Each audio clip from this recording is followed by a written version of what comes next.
What if I told you Spider-Man Brand New Day's second trailer may have secretly revealed Marvel's first major X-Men hero, the return of Savage Hulk, organic web powers, a hidden psychic villain, and even the possible arrival of Man-Spider? Because this trailer wasn't just another Spider-Man preview. Marvel gave us our first look at Mark Ruffalo's Hulk transformation, teased a mysterious possession-based threat, seemingly confirmed Peter Parker is developing organic webbing, and may have hidden several clues that Sadie Sink is actually playing Jean Grey. And honestly, those theories are true. Brand New Day could end up being far more important to the future of the MCU than any of us expected. This is the way. This is the way.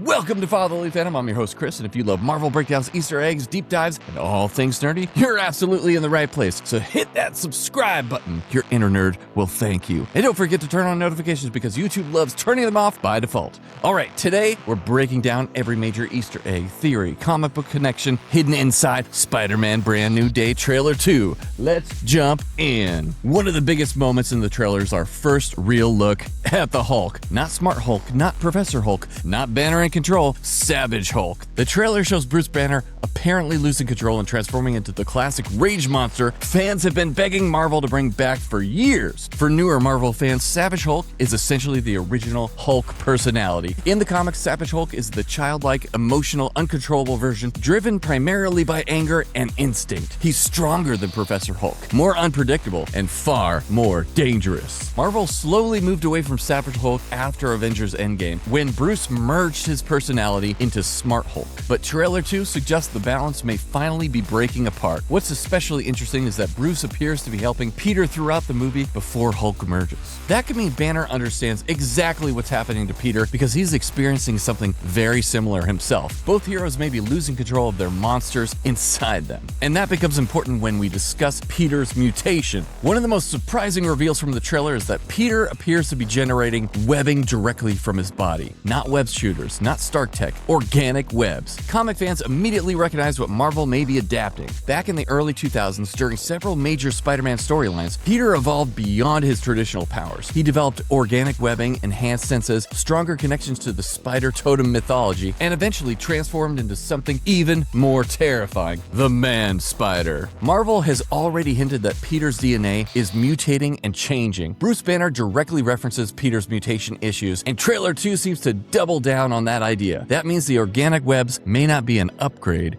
they may be a warning sign, a symptom of something much worse. But here's where things get really interesting. The new trailer itself doesn't just seem to confirm organic webbing, it also appears to be leaning heavily into the idea that Peter's mutation is continuing to evolve. Throughout the footage, we hear repeated references to Peter's condition, his powers behaving differently, and concerns that something is happening to him beyond the normal Spider-Man abilities we've seen before. And for longtime comic fans, that immediately raises one possibility: Man-Spider. For those unfamiliar with the character, Man-Spider is exactly what it sounds like, a horrifying mutation where Peter Parker begins losing his humanity and transforms into a giant spider-like creature. Over the years, Marvel has explored several versions of this concept through comics, animation, and alternate realities. Sometimes the transformation is physical, sometimes it's psychological, and sometimes it's both. What's fascinating is that many of the warning signs we've seen in Trailer 2 line up with storylines that eventually led to Peter becoming something more than just Spider-Man. The organic webs, the unstoppable mutation, the growing concern from Bruce Banner. The idea that Peter's powers are evolving beyond what he understands. Now, I'm not saying Marvel is definitely giving us a full Man-Spider, but I think the trailer is intentionally planting those seeds. At the very least, it feels like Marvel wants audiences wondering whether Peter's mutation is becoming something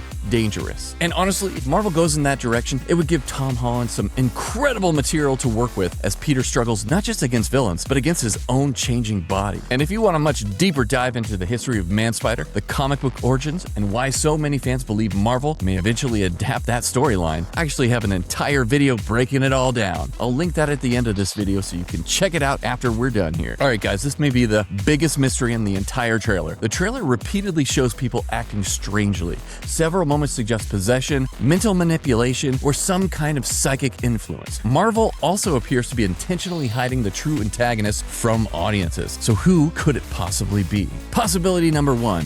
Shadow King. This is currently my favorite theory. Shadow King is one of X-Men's oldest and most dangerous psychic enemies. He's a telepathic entity. He possesses people, manipulates minds, creates illusions, and often exists without a physical body. In other words, a villain people can't easily see. A villain that would require another telepath to defeat, like Jean Grey? Possibility number 2, Mr. Negative. Another theory gaining traction among Spider-Man fans is that the hidden villain could actually be Mr. Negative, also known as Martin Lee. Mr. Negative is one of Spider-Man's most important modern villains. Created in 2007, Martin Lee appears to be a respected businessman and philanthropist who runs homeless shelters and community outreach programs throughout New York City. But beneath that public image hides a much darker secret. Mr. Negative possesses mysterious dark force powers that allow him to manipulate people both physically and psychologically. He can corrupt others, influence behavior, and twist people into darker versions of themselves. Sound familiar? Because Trailer 2 repeatedly shows ordinary people behaving strangely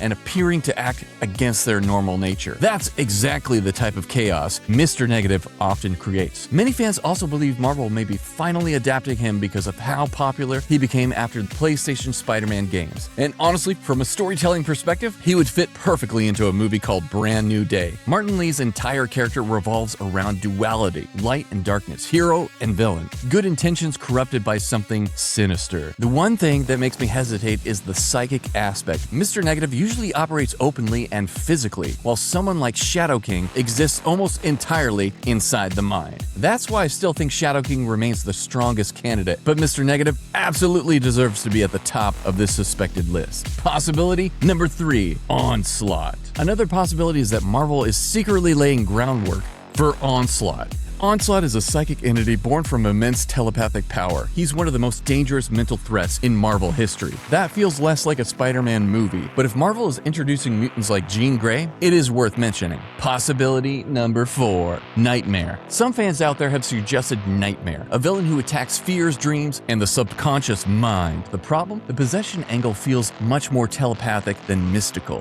Which brings us to Jean Grey. Now, let's talk about the big theory surrounding this movie. Marvel still hasn't officially confirmed who Sadie Sink is playing, but Trailer 2 may have given us our biggest clues yet. Fans have noticed several moments involving a mysterious redhead figure and what appears to be telekinetic effects. Online discussions have exploded with theories that Sink is playing Jean Grey, but here's where things get more interesting. Recently, it was reported that Tramell Tillman has been cast as William Metzger in Spider-Man Brand New Day, and honestly, if you've watched Severance, you already know how talented Tillman is. I absolutely loved his award-winning performance as Milchick. He was one of the stand-up performers on the show and managed to be charming, funny, intimidating, and unsettling all at the same time. So seeing him join the MCU is exciting all by itself. But it's the character he's reportedly playing that has fans paying attention. William Metzger is rumored to be an anti-mutant figure, and if that's true, it would be one of the strongest signs yet that Marvel is actively laying the groundwork for mutants and the X-Men inside the MCU. Think about what we potentially have here. A mysterious psychic threat, rumors that Sadie Sink is playing Jean Grey, an anti-mutant character entering the story, a movie centered around people struggling with powers they don't fully understand,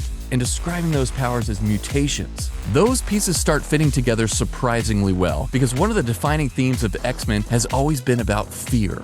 Fear of people who are different, fear of powers that can't be controlled, fear of mutants. And introducing an anti-mutant voice into the story would be a very natural way for Marvel to begin exploring those themes before a full X-Men film arrives. Now here's the real interesting part. If the villain truly is psychic, Jean Grey suddenly makes perfect sense, because Jean isn't just a telepath. She's one of the most powerful telepaths in Marvel history. If people are being possessed, if minds are being manipulated, if Peter is losing control of his mutation, Jean Grey is exactly the kind of hero you'd call. And Marvel needs to start introducing the X-Men somewhere. Spider-Man is arguably the safest place to do it. Peter Parker and the X-Men have crossed paths countless times in the comics. Introducing Jean here would allow Marvel to begin the mutant era without needing a full X-Men movie first. It also lends to the theory we've heard that this movie actually takes place after Doomsday. Let me know what you think of that theory in the comments. Now, let's get into some fun speculation. What if Jean Grey isn't just helping Peter? What if she's helping Bruce Banner too? In Marvel Comics, telepaths frequently interact with Hulk's fractured mind. Characters like Jean Grey and Professor X have injured Hulk's psyche, separated personalities, and helped Bruce manage the chaos